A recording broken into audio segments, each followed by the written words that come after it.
Saya ingin masuk ke Bung Paok sebelum ke Bung Aldi. Bung Paok ini dengan tema yang mungkin sedikit menodong, lebih spesifik bagaimana seni diarahkan untuk mengelola keragaman.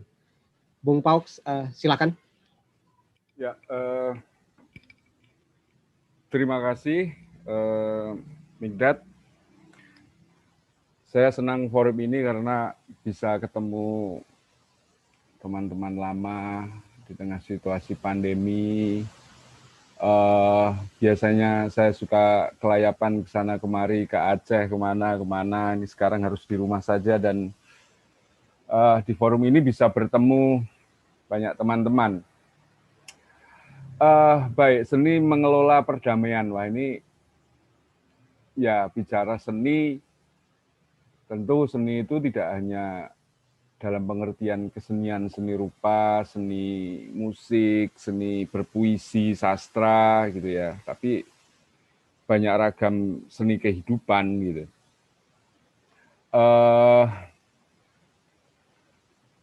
Tahun 2005 saya pindah ke Lombok dari Jogja.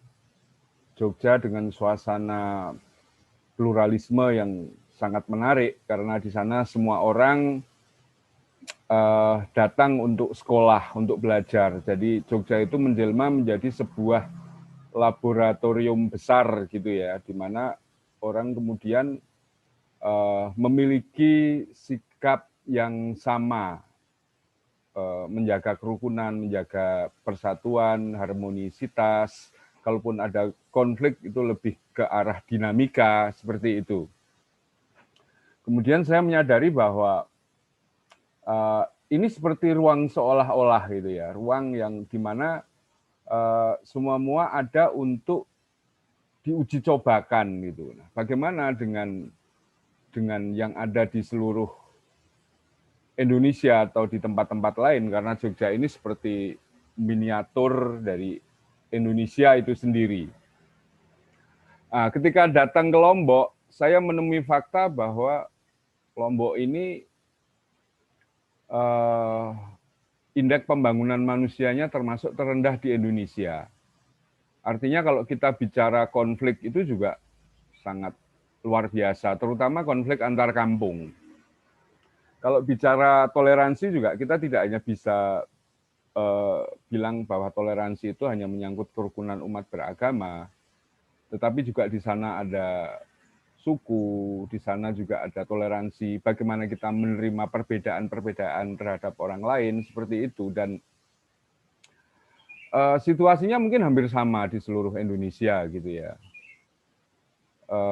Tapi satu hal bahwa ketika konflik Poso terjadi, kombatannya juga banyak dari Lombok, dari NTB gitu, dari Bima, dari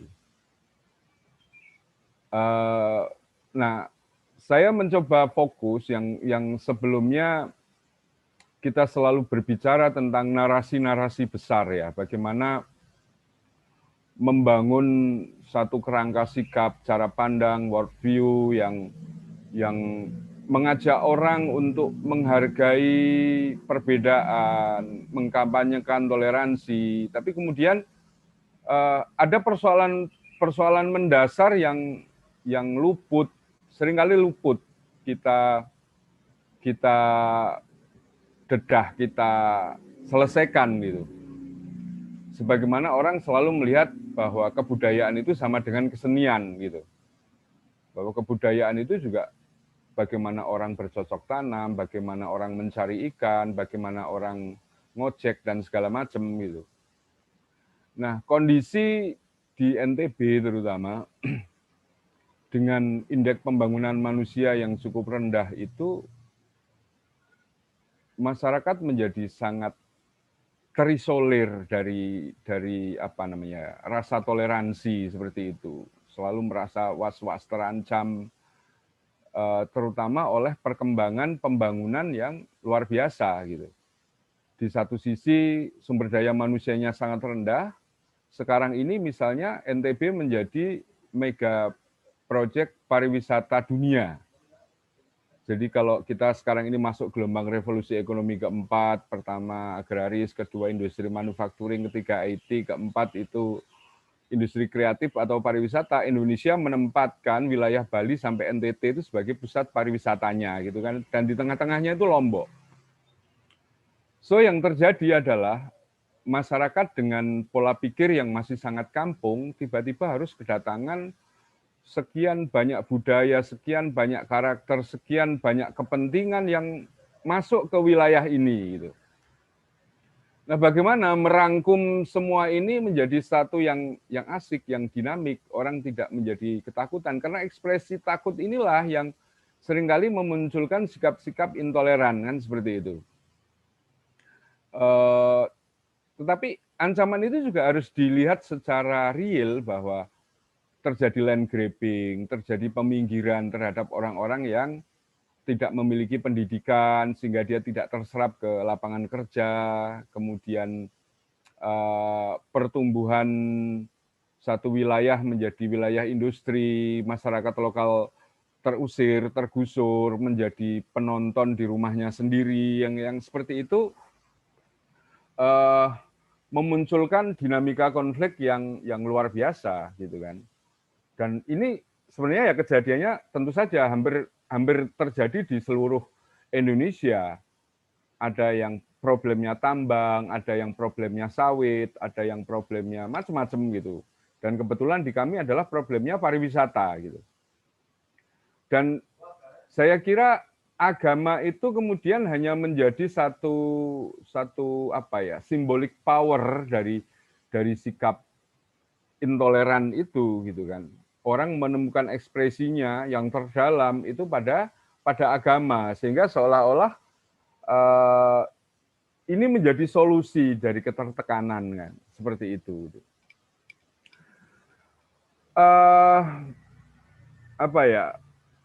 Bicara soal kesenian, seni mengelola ya saya pernah berteater, menjadi manajer musik, kemudian menekuni seni rupa, video dan segala macam, menulis novel gitu. Tapi saya kira memang bukan itu ketika kita bicara tentang bagaimana seni itu mampu mengelola keberagaman, seni itu mampu mengelola perdamaian seperti itu. Tahun 2014-2015 saya keliling Indonesia dengan sepeda motor. Itu memakan waktu sekitar 9 bulan. 9 bulan dari Aceh, kemudian minus Papua saja, karena waktu itu memang tidak siap untuk masuk Papua gitu ya. Sampai Halmahera gitu. Di Aceh saya ketemu Fauzan. Sayang di Palu juga sempat mengunjungi beberapa komunitas, kemudian singgah di Tentena, juga nostalgia masa-masa konflik Poso dulu gitu ya. Pulang dari berkeliling itu tiba-tiba saya menemukan satu formulasi gitu ya. Saya membuat kedai kopi gitu. Dan sejak itu kemudian saya menekuni kopi gitu. Kenapa kopi gitu kan? Kopi itu juga menjadi salah satu alat ukur penting gitu kan. Kalau biasanya orang kalau nggak ngopi, nggak merokok itu nggak toleran deh gitu. Jadi ya ini sementara waktu menjadi jawaban gitu ya. Jadi konsep enclave, bagaimana menumbuhkan sebuah ruang di situ semua elemen bisa digabungkan, kelompok kesenian, kelompok aktivis, masyarakat pada umumnya bisa ketemu gitu kan, dan berbicara tentang banyak hal secara nyaman, ditemani dengan secangkir kopi gitu. Dan energi ini kemudian kita kembangkan juga, terakhir ini kita bikin konsep satu desa satu kedai kopi di Bima gitu. Kalau di NTB ini angka konflik tertinggi kebetulan di Bima, baik konflik antar kampung, kemudian gerakan-gerakan intoleran, sampai kelompok-kelompok yang dicap sebagai kelompok teroris itu dari sana. Padahal di sisi lain, kalau di NTB itu ada 3 suku, Lombok, Sumbawa, Bima gitu ya, Sasak, sama Wambojo gitu. Nah, orang-orang Bima itu secara umum orang yang berpendidikan. Angka kelulusan sekolahnya sangat tinggi gitu. Nah, di Bima itu sekarang misalnya di satu kabupaten itu ada 9.600 sarjana menganggur. Anda bayangkan, dalam satu kabupaten itu ada 9.600 sarjana nganggur. Bisa dibayangkan kalau sarjana ini nganggur, wah ini berbahaya kan gitu kan.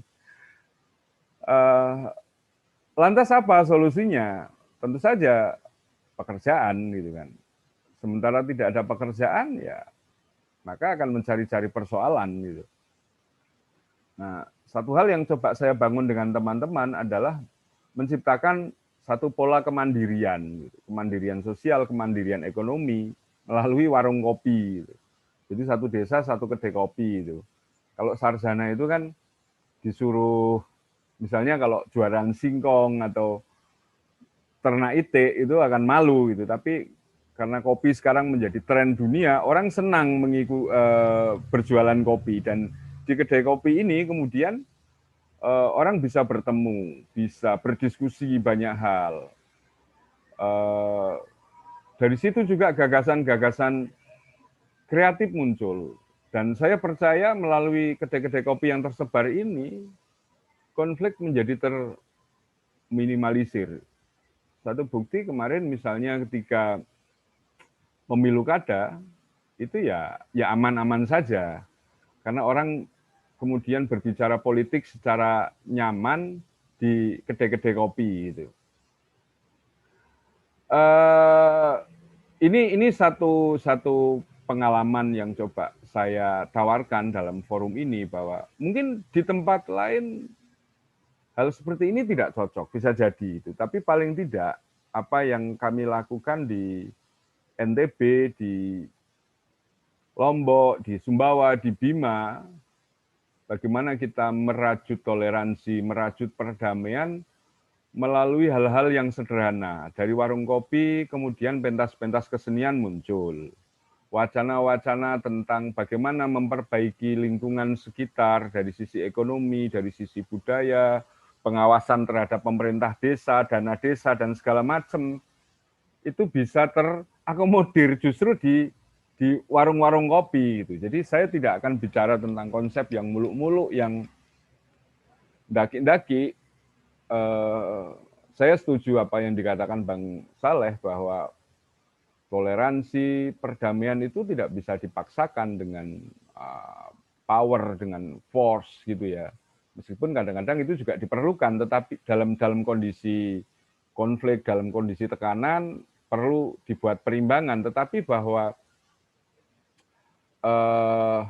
kesadaran itu menjadi lebih penting gitu. Dan kita tahu basically masyarakat kita ini kan sebenarnya masyarakat yang damai, aman-aman saja, seperti dikatakan Bang Ewin tadi, bahwa di kampung itu nggak ada persoalan. Persoalannya adalah ketika tidak ada pekerjaan, ketika tidak ada pendapatan, sehingga orang kemudian punya prasangka terhadap the other, terhadap orang lain gitu. Sehingga gesekan itu menjadi sangat mudah dipicu dan menjadi konflik. Jadi masalahnya kadang-kadang bukan persoalan agama, bukan persoalan keyakinan, tapi persoalan sehari-hari gitu yang tidak terselesaikan gitu. Dan kita butuh semacam jembatan penghubung, perekat. Dan kalau dulu di Jogja kita belajar tentang teori enclave, bagaimana membuat kantung-kantung kebudayaan, dan sekarang ini yang coba kita terapkan di banyak lini, banyak tempat gitu. Jadi ke depan memang sasaran kita bukan sekedar warung kopinya, tapi bagaimana forum-forum ini bisa efektif menjalin komunikasi, mengedukasi banyak orang, mengedukasi banyak hal gitu ya. Pemerintahnya kita undang ke warung kopi, polisinya kita undang ke warung kopi, tentaranya kita undang ke warung kopi, kelompok-kelompok yang dianggap radikal kita pertemukan dengan kelompok-kelompok yang dianggap liberal misalnya di dalam satu forum di kedai kopi, dan kita percaya tidak ada perkelahian di warung kopi itu, tidak pernah ada orang bacok-bacokan di warung kopi itu, nggak ada gitu. Yang ada ketika ngopi ya orang seneng-seneng aja gitu.